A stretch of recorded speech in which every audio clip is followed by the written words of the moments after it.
Supreme রায়ে নির্দেশে 26,000 চাকরি হারা শিক্ষকদের কি বেতন বন্ধ হবে?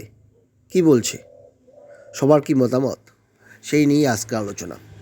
ওয়েটি নিউজের পক্ষ থেকে বলা হচ্ছে, স্যালারি পোর্টালে এসএসসি চাকরিহারাদের নাম থাকা নিয়ে দণ্ডে প্রধান শিক্ষকরাই ছিলেন। প্রধান শিক্ষক সংগঠনের নেতা চন্দন মাইতি বলেছেন, এই দণ্ড মেটানোর দায়িত্ব শিক্ষা দপ্তরের। অবশ্যই এবার বিস্ফোরক আশঙ্কা প্রকাশ করলেন চাকরিহারা শিক্ষকরা। জানান, পোর্টালে আমাদের নাম থাকলেও আপাতত বেতন হোল্ড করা হবে। জানি না এটা নবান্নর নির্দেশ কিনা।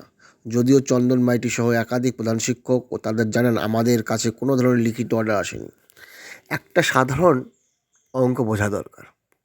সুপ্রিম কোর্ট দেশের সর্বোচ্চ বিচারালয়, সেখান থেকে নির্দেশ দিয়েছে।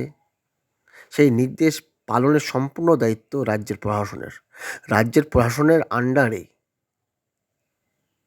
আন্ডারে রয়েছেন প্রধান শিক্ষকরা। তাদের যতটা দায়বদ্ধতা, তার তুলনায় বড় দায়বদ্ধতা কিন্তু রাজ্যের শিক্ষা দপ্তরের। যে শিক্ষা দপ্তরের অধীনে এসএসসি, বোর্ড, ডিআই অফিস এবং প্রধান শিক্ষকরা কাজ করেন। সুতরাং প্রধান শিক্ষকদের এত কৌতূহল বা এত ভাবনা অনৈতিক। কারণ আপনাকে শোকেস করার আগে আপনার ঊর্ধ্বতন কর্তৃপক্ষকে শোকেস করবে। ধন্যবাদ।